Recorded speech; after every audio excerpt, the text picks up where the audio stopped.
네, 미국의 문화 비평가인 레베카 솔릿은 이 폐허를 응시하라 라는 책에서 재난 유토피아라는 이야기를 합니다.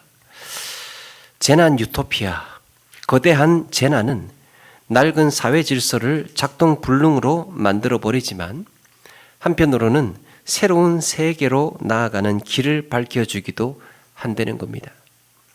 그는 인류 역사가 새로운 시대를 열 수 있었던 수많은 변곡점을 주목하면서 고대 노예 사회에서 중세 봉건 사회로, 또 중세 봉건 사회에서 근대 사회로, 근대 사회는 또다시 현대 자본주의 사회로 변화되어 왔는데, 그런 시대의 변화, 또 그런 인식의 변화의 중요한 동력 중에 하나가 재난이었다는 겁니다.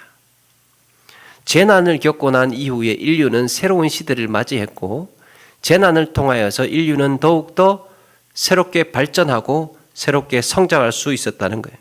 주로 전염병이라든지 전쟁이라든지 혁명이라든지 이와 같은 재난이 시대의 변곡점마다 있어 왔다라는 겁니다. 이 폐허를 응시하라. 그러니까 인류는 이런 재난을 극복하는 과정에서 새로운 인식, 새로운 비전, 새로운 가치를 발견하고 새로운 도약을 했다는 것입니다. 재난이라는 영어 단어, 재난, disaster라는 거 하죠. 여기에 이제 두 가지가 합성이 되어 있는데 this와 ester, this는 부정형 표현이죠. 아니다, 없다 이런 표현이고, 에스터는 전미어로 그 별과 관련된 그 아스트로, 에스터 이렇게 별과 관련된 표현입니다. 그래서 별이 없는 상태를 재난이라고 한답니다. 별이 없는 상태. 그 옛날에 바다를 항해하던 선원들은 그들이 어느 방향으로 가야 할지 알 수 있는 유일한 수단이 별이었습니다. 바다 망망대해 한가운데서 오로지 별이 있어야 어디로 가야 할지를 아는데, 그런데 그 별이 사라지면 어떻게 됩니까? 큰 재난이 생기는 거죠. 어디로 가야 할지 알지 못하는 형편에 놓여지게 되는 겁니다. 그래서 옛날 사람들은 아마도 재난 중에 가장 상징적인 사건은 바다 한가운데에서 별이 사라지는 것, 별이 보이지 않는 것을 재난이라고 본 것 같습니다. 어쩌면 우리 코로나19라는 재난을 겪으면서 우리가 바라보아야 할 가치나 비전이 희미해져 가고 있는 것은 아니었나 하는 생각을 해봅니다. 어려움, 고난, 환난 이런 것이 문제가 아니고, 이때 내가 어떻게 대처해야 할 것인가, 나는 어떻게 반응해야 할 것인가, 나는 어디를 바라보아야 할 것인가, 나는 지금 여기서 무엇을 해야 할 것인가를 모르는 것이 재난이라는 겁니다. 그래서 우리 교회의 가치라는 제목으로 우리 같이 한번 말씀을 나누어 보려고 하는데, 지난주에 건강한 교회를 위한 설문조사를 하면서 대부분의 성도님들이 대체로 좋은 점수들을 주셨습니다. 그거는 이런 어려운 상황 속에서도 서로 격려하고 힘내서 건강한 교회 위해서 힘쓰자라는 뜻으로 이해를 했습니다. 점수를 후하게 주신 것은 힘내자라는 의미로 받아들였습니다.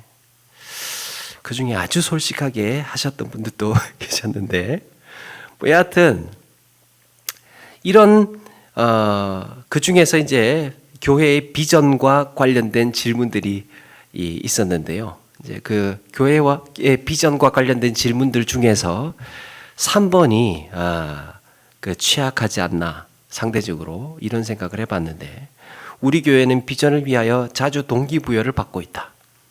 그렇다, 아니다, 보통이다. 그 중에서 고르는 것. 우리 교회는 비전을 위하여 자주 동기부여를 받고 있다. 지금 이제 우리는 처음에 교회에 등록하면 생명학교를 할 때 한 번, 그리고 뭐 주보나 달력 같은데 한 번, 또 1, 2년에 한 번씩 이렇게 강조를 하려고 하는데 이걸 좀 더 강조해야 될 필요가 있겠다라는 생각을 했습니다. 우리 교회의 가치, 우리 교회의 비전 주보에 잘 찾아보시면 나옵니다. 그런 의미에서 우리 교회의 가치 그리고 우리 교회의 비전에 대해서 함께 나누어 보겠습니다. 아시다시피 먼저 우리 교회의 핵심 가치는 생명입니다. 하나님 나라를 확장해가는 생명 공동체. 그런데 이 생명이 어떤 생명이냐? 오늘 말씀 갈라디아서 2장 20절에 이렇게 말씀합니다. 내가 그리스도와 함께 십자가에 못 박혔나니 함께 죽었나니 그런즉 이제는 내가 사는 것이 아니요 오직 내 안에 그리스도께서 사시는 것이라. 내가 이제 육체 가운데 사는 것은 나를 사랑하사 나를 위하여 자기 자신을 버리신 하나님의 아들을 믿는 믿음 안에서 사는 것이라. 사도 바울은 과거에 대하여 지나온 삶을 십자가에 못 박았습니다. 나의 지난 모든 과거는 십자가에 못 박았다. 그리고 이제 남은 때는 내 온전한 주인을 위하여 믿음 안에서 사는 것이라고 고백을 합니다. 이제 내가 숨을 쉬고 육체 가운데 사는 것은 나를 위한 삶이 아니라 예수님을 위한 삶이 되어야 한다는 것을 깨달았던 거예요. 이제 앞으로 내가 사는 것은 나를 위한 인생이 아니고 예수님을 위한 인생이어야 한다. 왜 그렇습니까? 예수님이 나를 살리셨기 때문이죠.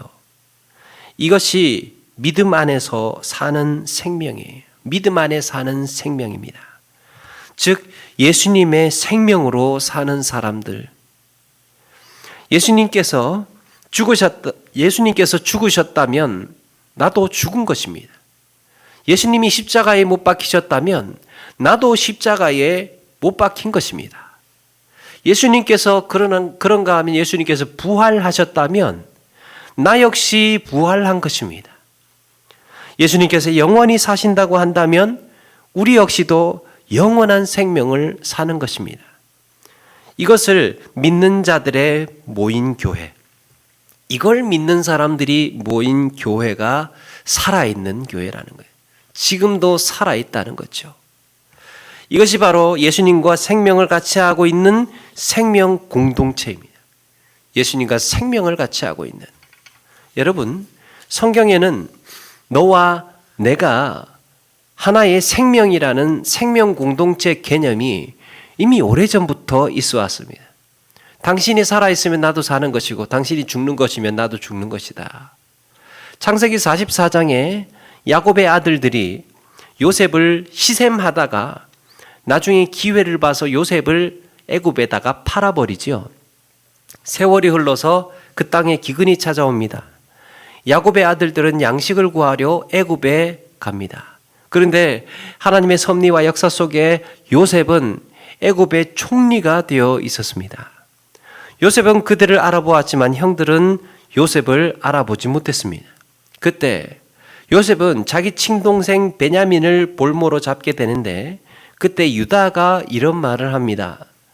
아버지의 생명과 아이의 생명이 하나로 묶여 있거늘 이제 내가 주의 종 우리 아버지에게 돌아갈 때에 아이가 우리와 함께 가지 아니하면 아버지가 아이 없음을 보고 죽으리니. 얘 없으면 죽어요. 우리 아버지. 아버지의 생명과 아이의 생명이 하나로 묶여 있거늘 이 아이가 죽으면 아비도 죽고 이 아이가 살아야 아비도 산다. 룻기 1장 16절에 우리가 잘 아는 말씀, 어머니의 백성인 나의 백성이 되고 어머니의 하나님인 나의 하나님이 되시리니 어머니께서 죽으시는 곳에 나도 죽어 거기 묻힐 것이라. 룻이 어머니와 나는 하나의 생명이라고 말하고 있습니다. 신약의 로마서 16장 3절 이하에 너희는 그리스도와 예수 안에서 나의 동역자들인 브리스가와 아굴라에게 문안하라. 그들은 내 목숨을 위하여 자기들의 목까지도 내놓았나니 나뿐 아니라 이방인들의 모든 교회도 그들에게 감사하느니라. 사도 바울이 그럽니다. 브리스가와 아굴라 부부가 있는데 그들은 내 목숨을 위하여 자기들 목을 내놓은 사람들이다. 그런데 내 목숨을 위하여 뿐만 아니고 이방인의 모든 교회를 위하여서 그들은 충분히 죽을 수 있는 자들이다. 교회를 위하여서 생명을 바칠 수 있는 사람들이야. 이 브리스가와 아굴라의 가치는 주와 복음을 위하여 목숨을 내놓았다는 데 있습니다. 이미 예수님께서도 우리를 위해서 그 길을 가셨습니다. 나는 양을 위하여 목숨을 버리노라. 죽어도 주를 위하여 죽고 살아도 주를 위하여 사는 생명 공동체 의식.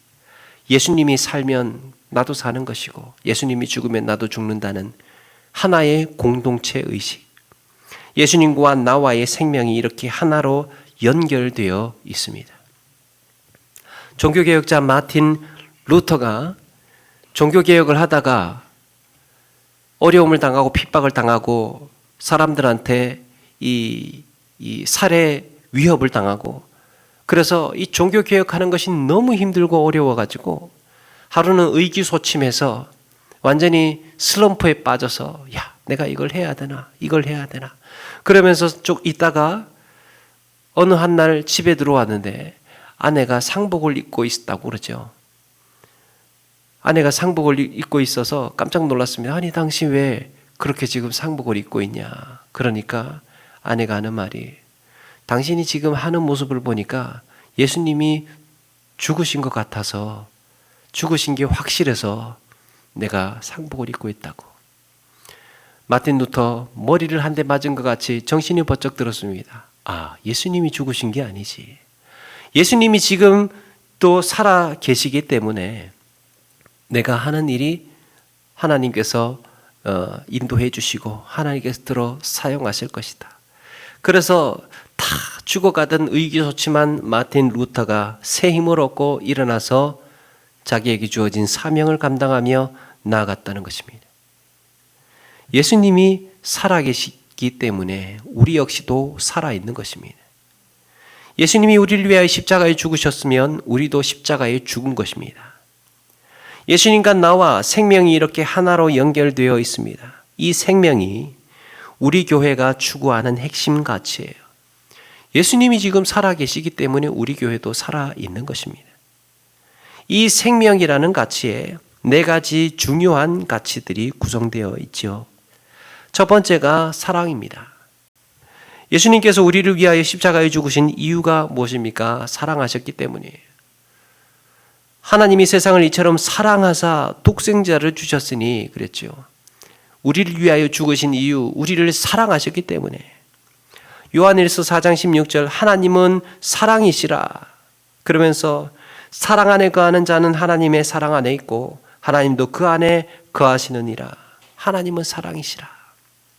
그래서 교회를 예수님의 몸이라고 했을 때 예수님의 본성, 예수님의 인격, 예수님의 성품 이것과 같아야 된다는 거예요. 하나님은 사랑이기 때문에 교회 역시도 사랑이라는 속성, 사랑이라는 성품이 그대로 닮아 있어야 한다는 겁니다. 그래서 사랑이라는 하나님의 기본적인 성품을 알고 닮아가려고 애쓰는 것입니다. 우리는 이런 사랑의 가치를 실천하기 위해서 이 사랑의 이런 조각들을 모아가고 있죠. 교회가 세워진 이 지역을 사랑하기 위해서 청소도 하고 관심도 갖고 장학금도 전달하고 때마다 이웃들한테 떡도 나누고 노인정 찾아가기도 하고 성탄 선물을 나누기도 하고 이런저런 여러 가지 일을 해왔습니다. 앞으로도 이 지역을 더욱 밝고 깨끗하게 만들기 위해서 애쓰려고 합니다. 사랑이라는 가치 때문에. 또 우리의 힘이 닿는 대로 지역을 섬기고 사랑하는 일에 더욱더 구체적인 고민해 나갈 것입니다. 사랑하는 여러분, 해가 거듭할수록 시간이 지날수록 이런 사랑의 조각들이 하나하나 모이고 쌓여서 그런 사랑이 넘치는 교회, 사랑을 실천하는 교회로 세워가는 우리 모두가 되기를 바랍니다. 두 번째 가치는 소통입니다. 소통. 마치 논에 물을 대기 위해서 물꼬를 터서 그 물이 서로 통하게 하는 것처럼 소통에 있어서 가장 위대한 역사적인 사건이 있습니다. 성경에서 하나님과 우리와 소통하시기 위해서 일으키셨던 역사적인 사건, 그게 하나님이 인간이 되신 성육신 사건이, 하나님이 우리와 영적인 물고, 생명의 물고를 트시기 위해서 사람이 되셨습니다. 하나님은 우리와 소통하시기 위해서 인간이 되셨습니다. 성경은 우리에게 바로 이런 그리스도 예수의 마음, 즉 성육신의 마음을 품으라고 말씀하셨습니다. 그리고 스스로 먼저 낮아지는 소통에서 섬김이라는 가치가 나옵니다. 내가 낮아짐으로 인하여서 섬김이 가능해지는 것이죠. 서로 높다고 하는 가운데에 섬김이라는 것이 일어나지가 않습니다. 예수님께서 제자들의 발을 씻기실 때 그때 베드로가 만류하죠. 그러자 예수님은 내가 너를 씻어주지 아니하면 네가 나와 상관이 없느니라 그랬습니다. 이렇게 성육신적인 소통이란 자기 신분, 자기 권위, 자기 우월성을 부인하고 낮아짐으로 인해서 이루어집니다. 예수님이 우리를 위해 성육신하셔서 그 사랑의 물꼬를 트신 것처럼 교회는요, 세상을 향해서 권위를 내려놓고 자기를 낮추어서 물꼬를 터나가야 한다고 생각합니다. 그래서 성육신적 마음으로 교회의 무지방을 낮추는 일이 이웃을 향한 소통의 시작이어야 합니다.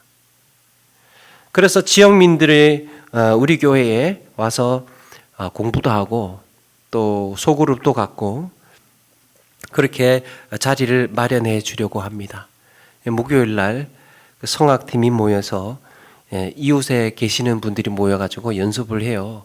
그러면 이제 한 번씩 저를 만나면 고맙다고 인사들을 많이 하십니다.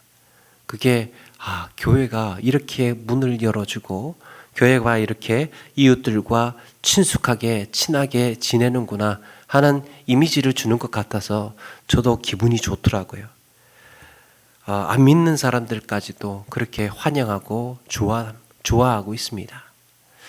이웃을 위하여서 선한 영향력을 끼치는 일에 쓰이기 위해서 그렇게 애쓰고 있습니다. 나중에 물론 아직 꿈 같은 얘기이기는 하지만 하나님의 은혜를 주셔서 만약에 우리 교회를 건축을 하게 된다면, 교회를 지을 수 있게 된다면 저는 교회를 스타벅스처럼 지어야 된다고 생각해요.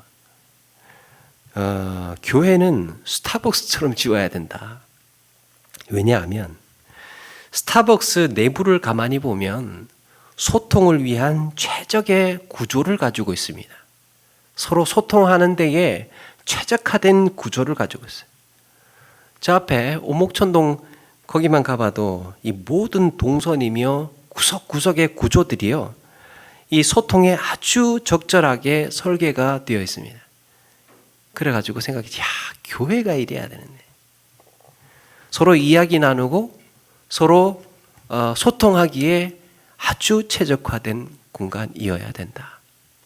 믿지 않는 사람들도 쉽게 찾아오고 편하게 그 안에서 치유 프로그램이나 문화 교육 활동이 다양하게 이루어지는 곳이어야 한다. 사실은 교회가 그런 역할들을 원래부터 해왔습니다. 전통적으로 교회는 그런 역할을 해왔어요. 각 마을마다 교회는 중심의 위치에서 믿는 자건 안 믿는 자이건 그곳에 모여서 의논하고 회의하고 거기서 축제를 벌이고 거기에서 서로 소통하는 공간들이었습니다. 그런데 어느샌가부터 이런 교회의 역할이, 기능이 점차적으로 사라지고 그냥 반짝 예배 때만 문 열렸다가 예배하고 나서 문이 닫히는, 현실적으로 여러 가지 어려움과 문제가 있을 수 있겠으나 풀어가야 할 숙제라고 생각을 합니다. 안 믿는 사람들도 옛날에는 저 사람 참 예수 믿어야 되겠네 이렇게 하던 때가 있었죠. 이런 교회의 역할을 회복하기 위해서 우리 교회에도 매년 재정의 10%를 건축헌금으로 이치하고 있습니다. 몇몇 성도님들도 기도하는 마음으로 참여해주고 계십니다. 나중에 때가 되면 이런 재정이 마중물 역할을 할 겁니다. 그래서 교회가 이 지역의 소통의 중심, 허브 역할을 해서 복음적인 영향력을 끼치는 것, 이런 비전을 가져봅니다. 여러분들도 같이 꿈꾸어 주시고 기도해 주시기를 바랍니다. 세 번째가 기본입니다. 우리 교회의 세 번째 가치가 기본이에요. 이거는 하나님의 교육 방식에서 찾아볼 수 있습니다. 하나님께서 이스라엘 백성들을 광야로 이끄셔서 40년 동안 직접 훈련을 하셨습니다. 성경에서 신앙 교육을 하나님께서 직접 하신 것을 이스라엘 백성들 광야 40년 동안을 통하여서 확인할 수 있습니다. 신명기 8장 1절에서 3절에 이 성경에 보기 드문 하나님의 이런 직접 훈련이 기록되어 있습니다.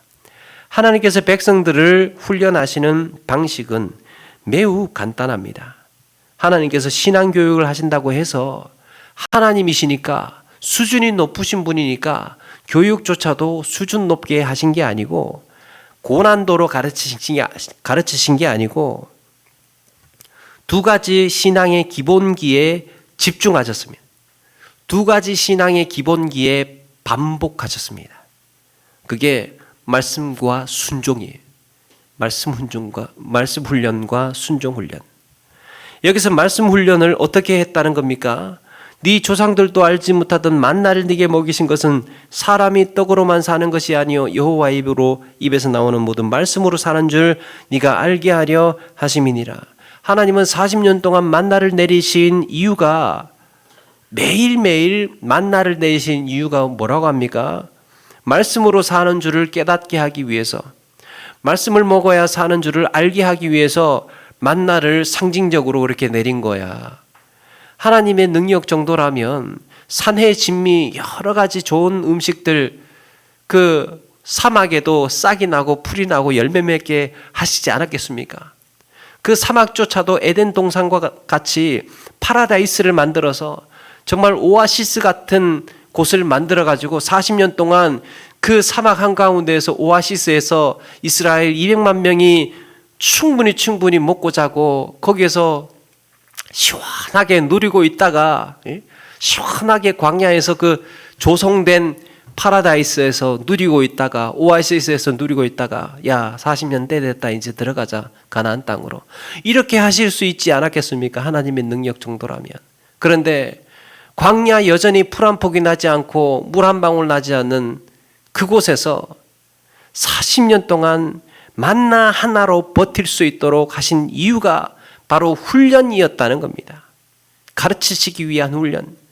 만나로 하루하루 일용할 양식으로 버텨내봐. 이유가 뭐냐? 하나님의 말씀으로 너희들이 생존하는 줄을 너희들은 알아야 돼. 그거 가르치시고 계셨다는 겁니다. 그래서 이스라엘 백성들은 하늘의 만나를 매일 기다리면서 그날에 일용할 양식을 공급받는 것처럼 매일의 말씀이 오늘을 살게 한다는 것을 배웠던 겁니다. 또 순종훈련 어떻게 했다는 겁니까? 40년 동안 네가 광야길을 걷게 하신 것을 기억하라. 40년 동안 광야길을 걷게 하신 것을 기억하라. 하나님이 가자고 하면 텐트 접고 떠나야 했습니다. 하나님이 멈추자고 하면 좀 더 가고 싶은데 거기에 멈춰야 했습니다. 이런 훈련을 40년 동안 했습니다. 하나님, 저쪽에 산비탈이 가니까 그늘 같은 데가 있는데 하나님 저 산 하나만 더 넘으면 거기에 그늘 같은 데가 있는데 거기서 쉬시지 왜 여기에서 텐트를 지금 치라고 하십니까? 불만 가질 수 있죠. 하나님, 좀 쉬어야 되는 거 아닙니까? 좀 쉬어야 될 거 아닙니까? 여기에 지금 땅도 좋은데. 그런데 하나님의 구름 기둥은 계속해서 전진하고 있습니다. 그러니까 내가 쉬고 싶어도 하나님이 가자고 하시면 가야 하고, 내가 더 가고 싶어도 하나님이 머물자고 하시면 머물러야 했던 거예요. 가고 서는 문제에 있어서 하나님의 인도를 따라야 했던 이스라엘 백성들. 그게 무슨 훈련이었다는 겁니까? 하나님의 말씀을 듣는지 안 듣는지, 순종하는지 안 하는지에 대한 훈련이었다는 겁니다. 그래서 광야에서 하나님은 두 가지 훈련을 반복하시고 집중하셨습니다. 말씀 훈련과 순종 훈련. 여러분, 신앙생활은 매우 단순한 일이에요. 신앙생활은 복잡한 게 아닙니다. 그리스도의 생존 방식은 말씀이다. 우리는 말씀을 먹어야 생존할 수 있다. 일용할 양식. 말씀을 먹어야 우리는 생존한다. 한 가지 알면 되고, 또 하나, 하나님은 순종하는 자를 통해서 역사하신다. 순종하는 자를 통하여 역사하신다. 이 두 가지가 건강하게 이루어져 있으면, 건강하게 기본기가 되어 있으면 신앙생활 건강한 겁니다. 그런데 여러분, 이게 잘 이루어지지 않으면 반감이 생기고 불만이 생깁니다. 불만이 터져나오고 반감이 일어납니다. 기본기가 제대로 잡혀 있지 않으면 신앙생활을 쌓아도 무너지는 건 순식간에. 높이 올라가도 정말 뭔가 이름을 가지고 직책을 가지고 또 큰 일을 맡아도 신앙의 기본기가 안 되어 있으면 허물어지는 것은 순식간입니다. 얼마 전에 로버트 풀검의 내가 정말 알아야 할 모든 것은 유치원에서 배웠다라는 책을 말씀드린 적이 있습니다. 그가 말하는 것은 지혜는 대학원이라는 산꼭대기에 있는 것이 아니라 유치원의 모래상자에 있다라고 말했습니다. 인간이 살아가는 가장 기본적인 지혜는 대학원 산꼭대기에 있는 게 아니고 가장 고상한 지식, 가장 이 높은 어려운 이런 지식에 있는 것이 아니고 유치원의 모래상자 안에 있다는 거예요. 우리는 유치원에서 다 배웠다는 겁니다. 인생에서 성공한 사람들을 보면 그들이 대단한 지식이 있는 것이 때문이 아니라 매우 단순한 몇 가지 원칙, 매우 단순한 몇 가지의 진리를 잊지 않고 실천했기 때문이라는 거예요. 약속 잘 지키기, 정직하기, 성실하기, 친구 괴롭히지 않기, 빼앗지 않기, 미안하다고 말해주기. 예? 기본적인 것. 이런 기본적인 것이 일찍이 다 배웠습니다. 그런데 나이가 들어가고 또 거기에 고상한 지식이 들어가고 경험이 쌓여가고 그렇게 되면서 어떻게 하면 정직하지 않고 정직한 척할 수 있을까? 어떻게 하면 성실하지 않고 성실해 보일 수 있을까? 어떻게 하면 최소한의 노력으로 최대한의 효과를 보일 수 있을까? 어떻게 하면 약속 안 지키면서 약속 지킨 효과를 낼 수 있을까? 이렇게 고상한 지식이 들어가면서 이런 기술들이 습득이 된다는 겁니다. 차라리 유치원에서 배웠던 그 정도의 수준, 그 정도의 기본, 그 정도의 원칙을 끝까지 지키는 사람이 오히려 인생에 있어서 힘 있는 인생, 인정받는 인생 살 수 있다는 겁니다. 우리 그리스도인들이 회복해야 할 것은 그런 것이 아닌가 생각을 해봅니다. 성경은 복잡하고 어려운 것을 가르쳐 주는 것이 아니고 기본적인 것을 잘 지키라고 말씀합니다. 약속 잘 지키고 정직하고 성실하고 자기 했던 말 지키려고 몸부림치고. 예수 믿는 사람들은 참 약속을 잘 지켜. 예수 믿는 사람들은 정직해. 예수 믿는 사람들은 성실해. 이게 우리의 가치여야 된다는 거예요. 그 기본을 잃어버리고 나니까 교회가 힘을 잃어버리고 기본적인 것이 없어지니까 허물어지는 것 아닙니까? 여러분, 견고한 집일수록 기초가 튼튼하고 고수나 프로일수록 기본기가 강하다고 합니다. 고수는요, 고난도의 기술을 가진 사람이 아니에요. 프로는 고난도의 기술을 구사할 줄 아는 사람들이 아닙니다. 초보자도 고난도의 기술은 어쩌다가 한 번씩 해낼 수 있어요. 그런데 항상성이 중요하죠. 기본기가 강해야. 뿌리 깊은 나무가 바람에 흔들리지 않고 샘이 깊은 물이 가뭄에도 잘 마르지 않습니다. 신앙생활도 그렇습니다. 신앙생활도 말씀과 기도의 기본기가 잘 다져져 있는 사람들이 잘 흔들리지가 않습니다. 말씀과 기도의 기본기가 잘 다져져 있는 사람들이 무슨 일이 생기면 이거 어쩜 좋으냐고 안절부절하면서 뭐 어떻게 해야 될지 모르는, 어떻게 해야 될지 모르는 그것이 뭐라고 했습니까? 재난이라고 했죠. 재난. 내가 지금 뭘 해야 될지 모르는 상태에 던져졌을 때 인생의 재난이 일어난 겁니다. 그런데 어려운 일이 생기고 힘든 일이 생기고 문제가 생겼을 때 이럴 때는 내가 어떻게 해야 돼? 이럴 때는 내가 지금 하나님 앞에 엎드려야 돼. 이럴 때는 지금 내가 주님을 바라보아야 돼. 바로 이렇게 침착하게 내가 지금 해야 할 최선을 선택하고 거기에 집중할 수 있다면 그 상황은 재난이 아니에요. 때로는 고요한 하나님의 일하심을 기다려야 할 때도 있습니다. 그래, 기다리자. 어떻게 진행되어지는지 기다리자. 하나님이 일하실 거야. 지혜롭고 현명하게 생각하고 믿는 자로서 최선의 반응을 찾아냅니다. 그게 기본이 강한 사람의 특징이에요. 저를 포함해서 우리 성도님들 이런 신앙의 기본기가 잘 다져져 가기를 소망합니다. 마지막으로 우리 교회에 네 번째 가치가 있습니다. 네 번째 가치는 복음이에요. 예수님은 교회에 복음을 맡기셨습니다. 이 땅에 교회가 존재하는 목적은 복음을 전하기 위해서입니다. 그래서 교회의 본연의 역할은 영혼을 구원하고 생명을 살리는 데 있습니다. 생명을 살리기 위한 방법은 여러 가지가 있죠. 부자는 돈으로 생명을 살리고, 의사는 의술로 생명을 살립니다. 학자는 지식으로 사람을 살릴 때도 있습니다. 이렇게 여러 가지 각자가 가지고 있는 직간접적으로 생명을 살려냅니다. 그렇다면 교회가 생명을 살리기 위해서 궁극적으로 무엇이 필요할까?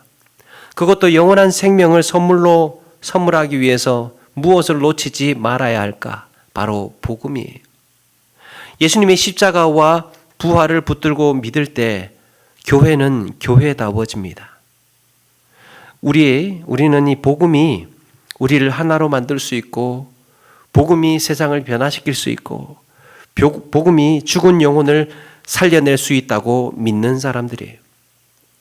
그래서 우리 교회의 네 번째 가치는 복음. 제가 주일날 지금까지 설교해왔던 내용들을 가만히 관찰해 보시면 사실은 이런 네 번째 가치를 염두에 두고 해왔던 거예요. 저는 주일날 복음을 전하자고 생각을 했습니다. 우리 성도님들한테도 복음 전해야 되겠다. 주일날. 여러분, 이런 계획들 있었습니다. 그래서 요한복음, 마태복음, 또 근래에는 에베소서, 이렇게 예수님의 십자가와 부활의 복음 중심으로 주일날 예배를 같이 나누었습니다. 이유가 바로 거기에 있었던 거예요. 물론 성경 66권 다 복음과 연결되는 메시지이지만 특별히 예수님의 십자가 죽으심과 부활의 소식에 집중하려고 했습니다. 바로 우리 교회의 복음이라는 가치 때문이에요. 우리에게 가장 선명하게 가지고 있어야 할 의식은 예수님께서 십자가에 죽으시고 부활하셨다. 나를 위하여 십자가에 죽으시고 부활하셨다. 우리는 그 생명으로 살고 있다. 이런 의식이, 이 복음에 대한 선명한 의식이 강해야 된다는 거죠. 또 우리 교회의 형편보다 더 사실은 빠듯하게 선교사님들을 지원하고 있는데요. 그 이유도 여기에 있습니다. 이제 앞으로는 근래에 좀 뜸해진 이 전도 활동도 다시 재개하려고 하고 있고, 여러분, 이렇게 우리 교회의 예배라든지 설교라든지 지역 봉사라든지 선교라든지 이 모든 사역이 사실은 이 네 가지의 가치에 기초를 하고 있습니다. 교회가 뭐를 하려고 했을 때 이 네 가지의 가치에 기반을 해서 교육과 선교와 봉사와 예배와 또 지역을 섬기는 일, 이 모든 것들이 이 네 가지 가치에서부터 출발하고 있습니다. 이것이 우리 교회의 방향의 중요한 요소들입니다. 신앙생활 함께 하실 때 우리는 뭐를 바라보아야 하고 무엇이 가치 있는 일이고 또 어디로 향해서 달려가고 있는지, 우리는 하나님의 나라를 확장해가는 생명 공동체입니다. 하나님의 나라를 확장해가는 전도와 선교, 생명 살리는 일, 지역을 섬기는 일, 이 지역에 교회가 생겨짐으로 인하여서 지역이 밝아질 수 있도록 우리 교회가 더욱 헌신하고 힘써 나가자는 것이죠. 우리가 가야 할 방향입니다. 말씀을 마치면서 할머니 한 분 소개해드리고 말씀을 마치려고 합니다. 제가 어릴 때 시골 살면서 그 어린 시절에 인상적인 할머니 한 분이 계셨는데요. 연세가 그때 90이 넘으셨던 것 같습니다. 90 정도가 되셨던 것 같아요. 그분은 하얀 백발에 비녀를 꽂으시고 체구도 아주 작으시고 허리가 90도가 이렇게 구부러지셔가지고 지팡이를 늘 짚고 다니셨습니다. 깡마른 체구에 하얀 백발 머리에 지팡이를 짚고 다니시는 그 할머니. 근데 그 누구보다 그분이 참 다른 사람들보다 부지런하셨습니다. 누구보다 일찍 일어나시고 또 늘 일을 손에 놓지 않고 늘 혼자 그렇게 일을 열심히 하시더라고요. 뭔가 잡고 계시는 거 아니면 뭔가 일을 하시든지 뭔가 풀을 뽑고 계시든지 밭을 메고 계시든지 그렇게 일을 하셨습니다. 그런데 가만히 지나고 보니까 참 인상적인 분이었던 것 같아요. 이 동네 사람들 하면 동네 사람들에 대한 이미지가 있지 않습니까? 그래서 사람들 손가락질하고 또 비난을 하고 욕하기도 하고. 그런데 이 할머니에 대해서 그렇게 비난을 하거나 욕을 했던 것을 들어본 적이 없는 것 같습니다. 그렇게 혼자 사셨는데 지나고 나서 그 이유를 알 것 같습니다. 이분이 혼자 계실 때 늘 성경을 읽으셨습니다. 혼자 계시면서 그러니까 일하는 것 아니면 성경 읽으시는 것을 제가 자주 봤습니다. 언젠가 그분이 저희 어머니에게 말씀을 아직도 저희 어머니에게 하신 말씀을 아직도 기억을 합니다. 이분이 주변 사람들한테 늘 존댓말을 각듯이 하시는 분이었어요. 초리 엄마, 가난이 스승이요. 가난이 스승입니다. 사랑하는 여러분, 우리가 당하는 삶의 고난은 우리를 힘들게 하고 불편하게 하고 고통스럽게 합니다. 그러나 한편으로 가장 귀한 배움의 기회라는 사실도 잊지 말아야 합니다. 우리가 당하는 고난이 크면 클수록 깨달음의 크기도 크다. 어려움이 크면 클수록 그 일을 통하여서 배우는 교훈도 그만한 큰 값어치를 배우게 된다. 하나님은 도대체 얼마나 귀한 가르침을 주시려고 이런 고난을 허락하실까? 이런 의연함도 우리에게 필요합니다. 어려움이 왔을 때, 고난이 닥쳤을 때, 힘든 일이 생겼을 때, 이거 도대체 어떻게 해야 되나? 안절부절하고 그러지 않고, 이 일을 통하여서 하나님은 나에게 어떤 가르침을 주실까? 이런 의연함도 우리에게 필요하다는 거예요. 이게 믿음입니다. 고난이 클수록 깨달음도 큰 것이구나. 사랑하는 여러분, 우리는 코로나19라는 재난의 터널을 지나고 있습니다. 우리 각자는 이 모양 저 모양의 문제를 가지고 있습니다. 때로는 건강으로 인하여서 고난을 당하고 있기도 하고, 때로는 가족의 문제, 때로는 자녀의 문제로, 때로는 사업의 문제로 어려움이 있습니다. 그러나 별이 없어서 방황하지 않고 우리가 마땅히 바라보고 달려가야 할 길을 알고 있다면 이 모든 어려움도 잘 견뎌내고 이겨나가게 될 줄로 믿습니다. 우리 인생의 별이 되신 우리 인생의 별이 되신 주님을 바라보며 우리에게 주신 귀한 가치들을 마음에 품고 하루하루 성장하고 성숙해 가시는 저와 여러분 되기를 주님의 이름으로 축원합니다.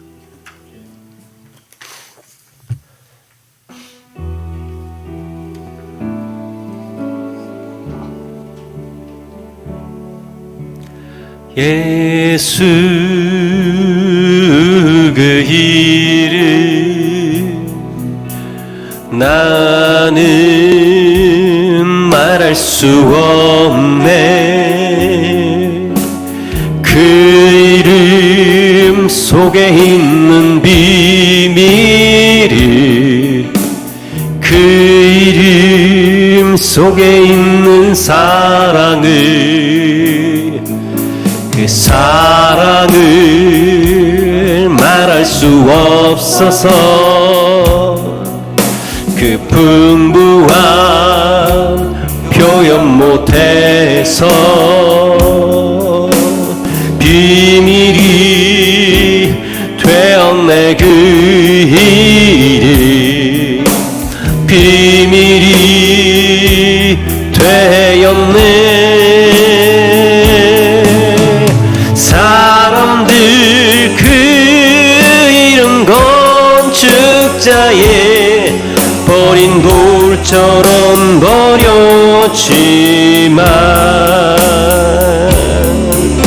내 마음에 새겨진 이름은 아름다운 보석, 내게 있는 귀한 비밀이라. 내 마음에 숨겨진 기쁨, 예수 그 이름 나는 말할 수 없네. 그 이름의 비밀을, 그 이름의 사랑을 우리 한번 더 고백하면서 준비한 예물, 예수 그 이름 나는 말할 수 없네. 이름 속에 있는 비밀을, 그 이름 속에 있는 사랑을, 그 사랑을 말할 수 없어서 풍부한 표현 못해서 비밀이 되었네. 그 비밀이 되었네. 사람들 그 이름 건축자에 버린 돌처럼 버렸지만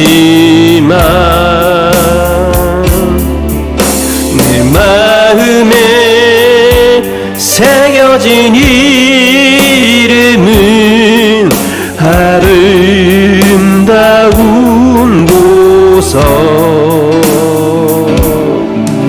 내게 있는 귀한 비밀이라. 내 마음에 숨겨진 기쁨, 예수 그 이름 나는 말할 수 없네. 그 이름의 비밀에, 그 이름의 비밀,